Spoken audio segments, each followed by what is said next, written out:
বৃষ্টি ভেজা মাটির পথ দিয়ে হাঁটতে হাঁটতে আমি চলে আসলাম ঢালিকান্দি খেলার মাঠে। ওই পারে দেখতে পাচ্ছেন গুচ্ছগ্রাম, ওইখানে সরকারি প্রকল্পে গৃহহীনদের জন্য অনেক ঘরবাড়ি তৈরি করে দেওয়া হয়েছে। মূলত এটি হচ্ছে আদর্শ গ্রাম। তো আমার সামনে দেখতে পাচ্ছেন বিশাল বড় একটি বাঁশের সেতু। ঢালিকান্দি গ্রামের খেলার মাঠ এটি। বৃষ্টিতে পুরো মাঠটি ভিজে আছে।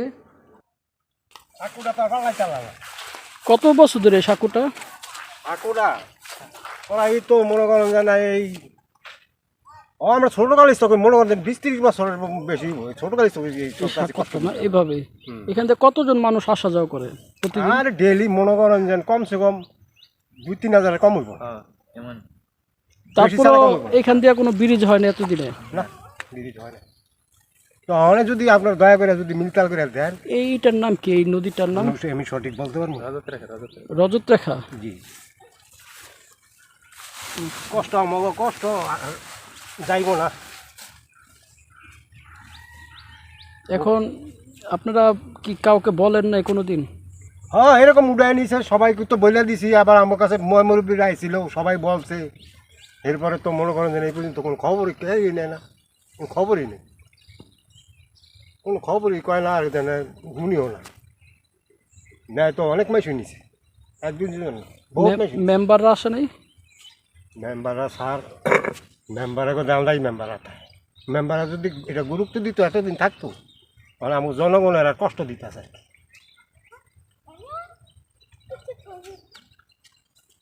দেখুন, প্রায় 2-3 হাজার লোক প্রতিদিন এখান দিয়ে আসা যাওয়া করে।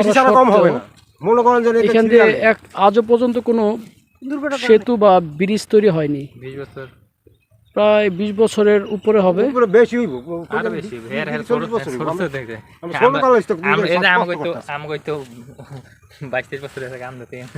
কাল তো আমরা কষ্ট করতেছি, গাঙ্গা ছিল না, পারে যাইতাম নৌকা দিয়া পারিতাম, ইয়া করতাম। ছোট কাল তো কষ্ট করতেছি, এর মধ্যে কোনো খবরই নেয় না। আর কোনো এই বোড়া হয় এই দিমু সামনে কইরা। ব্রিজ হলে কি আপনাদের অনেক উপকার হবে না? উপকার কি মনে করেন যেন আমাকে যে জনগণের সবারই উপকারী। আমাকে যে কষ্ট মনে করেন যেন প্রজাপীরা লয়ে আইতে, আজকে ওই সরকার প্রজাপীরা লয়ে আই মুগাইতে বহুত কষ্ট। এই ব্রিজ পার হয়ে কোথায় যায়? এই ব্রিজ পার হয়ে আমরা ঢাকা পর্যন্ত যাই। আমাকে এই দাঁড়ি কষ্ট, আর ওই দাঁড়ে গেলে যে কোনো জায়গা যাও। এখানকার কেউ যদি অসুস্থ হয় তখন কি করে? তখন আমরা কি করবো? ট্রলার দিয়ে কষ্ট করে নেই, বহুত কষ্ট। ট্রলার জোগাড় করি, এরপরে বহুত কষ্ট করে নিই। এখন ওই যাত্রী মনে করেন যে শনিবারই নিমু কষ্ট কইরা, এখন তো ট্রলার দিয়ে আমরা এই আলদির বাজার নিই। আবার কত ইয়া কোন লাগে। এখানে স্কুল কোথায়? ওই যে সামনে। ও, সামনে স্কুল না?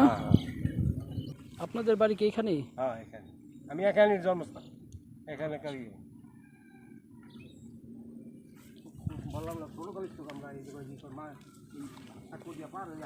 গাছ কি নিয়ে আসলেন? গরুর লিগে ঘাস কাটতে আসি, এই যে কষ্ট করে হেপার তো ঘাস কাটতে আনতে আসি। ওই হেপার থেকে নিয়ে আসছেন নাকি? ঘাস কাটতে আনতে আসি, কি করবো? শাক কইলে আপনার পোশাক মাকাত করে হেপার এইটাও নেই, কষ্ট করে। আচ্ছা, আসে। আসসালামু আলাইকুম। সাধারণ মানুষের কোনো কথাই যেন মূল্য নেই, এটি যেন আবারও প্রমাণিত হলো।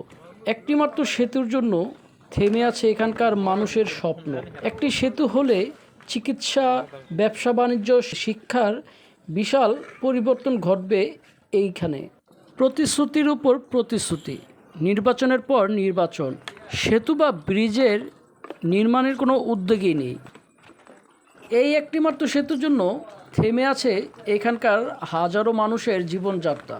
মোল্লাকান্দি ইউনিয়ন ঢালিকান্দি গ্রামের পাশেই রজতরেখা নদীর উপরে গড়ে উঠেছে বাঁশের এই সেতুটি। প্রতিদিন প্রায় 2-3 হাজার মানুষের আসা যাওয়া সত্ত্বেও স্বাধীনতার পর থেকে এখানে কোনো সেতু এখনও তৈরি করা হয়নি। বাস ছাড়া যেন আমাদের উন্নয়ন অসম্ভব।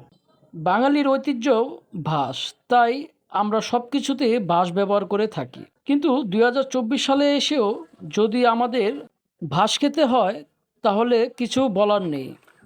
সারা বাংলাদেশ জুড়ে নাকি উন্নয়নের ছোঁয়া লেগেছে। আফসোস, মুন্সিগঞ্জ সদরের পাশের ইউনিয়নেই কোনো উন্নয়নের ছোঁয়া লাগেনি।